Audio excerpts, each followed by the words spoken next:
ரொம்ப முக்கியமான தன்மை, எல்லா பிரச்சனைக்கும் காரணமான தன்மை, எல்லாட்டையும் இருக்கக்கூடிய தன்மை. என்ன தன்மை?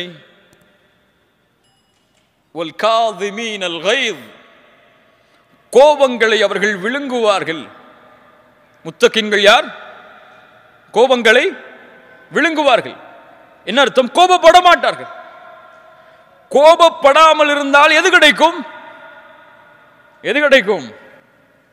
பிபி ஏறாவது கொஞ்ச நாள் வாழலாம்னு கிடையாது, மெடிக்கல் செக்கப் போக வேணாம் கிடையாது. கோபத்தை அடக்கினால் சொர்க்கம். ரசூலுல்லாஹி ஸல்லல்லாஹு அலைஹி வஸல்லம் இடத்தில் ஒரு நபித்தோழர் கேட்கிறார், யா ரசூலல்லாஹ், ஒரு அமலை சொல்லுங்கள், அந்த அமல் என்னை சொர்க்கத்தில் அழைத்து செல்ல வேண்டும். லா தக்தப் வலக்கல் ஜன்னah, கோபப்படாதே, உனக்கு சொர்க்கம் உண்டு. உஇத்தத்தில் முத்தகீன், அந்த சொர்க்கம் அவர்களுக்காகத்தான் தயாரிக்கப்பட்டிருக்கிறது. அவர்கள் யார்? கோபத்தை விழுங்குவார்கள்.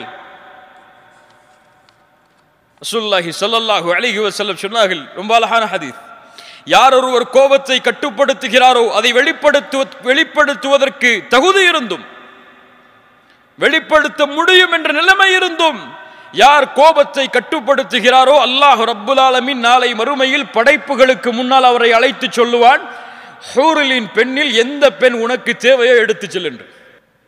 இப்போ உங்க மனைவி உங்களை கோபப்படுத்துறாங்கன்னு சொன்னா, அந்த கோபத்தை விழுங்குங்கள், அல்லாஹ் இந்த பெண்ணை விட சிறந்த பெண்ணை மறுமையில் தருவான் என்று.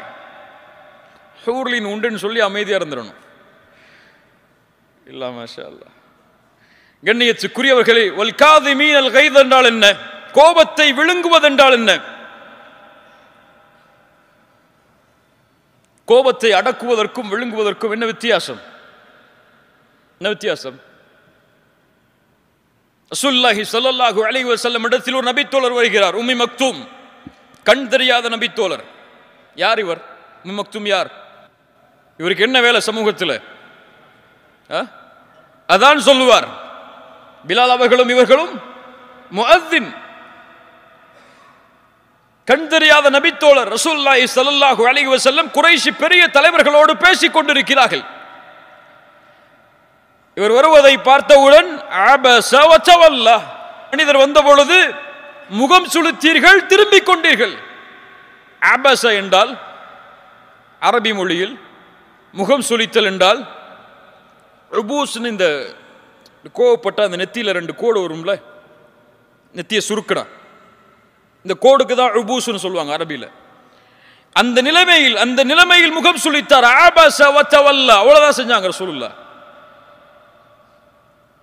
ஆனா உம்மி மக்தூமுக்கு தெரியுமா ரலியல்லாஹு அன்ஹு ரசூலுல்லாஹ் இப்படி செஞ்சது? தெரியுமா? தெரியுமா? முடியாது, தெரியாது. யாருக்கு தெரியும்? இப்ப கோபப்படும் போது உணர வேண்டும், இந்த கோபத்தை அல்லாஹ் பார்க்கிறான்.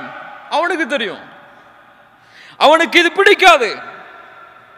கோபப்படுபவர்களை அல்லாஹ் ஒருபோதும் நேசிக்க மாட்டான். அறிஞர் சொன்னார், அல்லாஹுடைய கோபத்தை அடையக்கூடிய காரியங்களில் மிக முக்கியமான காரியம் கோபம். கோபம் அடைவதற்கு அல்லாஹ் அந்த உரிமையை கொடுக்கவே இல்லை யாருக்கும். நாம் யார்? நமக்கு சமமான படைப்புகள் மீது கோபப்படுவதற்கு? நீ இந்த படைப்பை படைத்தவனா? இந்த படைப்பிற்கு உரிமையாளனா? முடியாது. வல் காதிமீனல் கைத் என்றால் கோபத்தை விழுங்கிக் கொள்வார்கள். யாராவது கோபப்படுத்தினா, யாராவது ஒரு விமர்சனம் செஞ்சா, போ அல்லாஹ் உன்னை மன்னிக்கட்டும் போயிருன்னு சொல்லி கோபத்தை காட்டிட மாட்டாங்க. கோபத்தை விழுங்குவார்கள் என்றால் யாராவது கோபப்படுத்தினால் இவன் சிரிப்பான், அடக்கிக் கொள்வான் உள்ளேயே, அது வெளிப்படையாக வரும் சிரிப்பாக. ஜஸாக்கல்லாஹு கைர், இனிமே நான் திருத்திக்க 2 போயிடுவார். அவர்கள் தான் கோபத்தை அடக்குபவர்கள். வல் காதிமீனல் கைத், அல்லாஹ் ரப்புல் ஆலமீன் கூறுகிறான், முஃமின்கள் யார்? சொர்க்கவாதிகள் யார்? வல்லதீன யஜ்தனிபூன கபாயிரல் இஸ்ம் வல் ஃபவாஹிஷ் வ இதா மா கதிபு ஹும் யக்ஃபிரூன். என்ன ஒரு குவாலிட்டி! அவர்கள் யார்? கோபம் அடைந்தால் மன்னித்து விடுவார்கள். கோபம் வந்தால் கட்டுப்படுத்துவார்கள் என்றெல்லாம் இந்த வசனத்தில் சொல்லல. அவர்கள் கோபப்பட்டால் யார் கோபத்தை ஏற்படுத்தினார்களோ அவர்களை மன்னிப்பார்கள். கோபப்படும் பொழுது என்ன சொல்லணும்? கோபப்படாதே, வலக்கல் ஜன்னா, உனக்கு சொர்க்கம் உண்டு.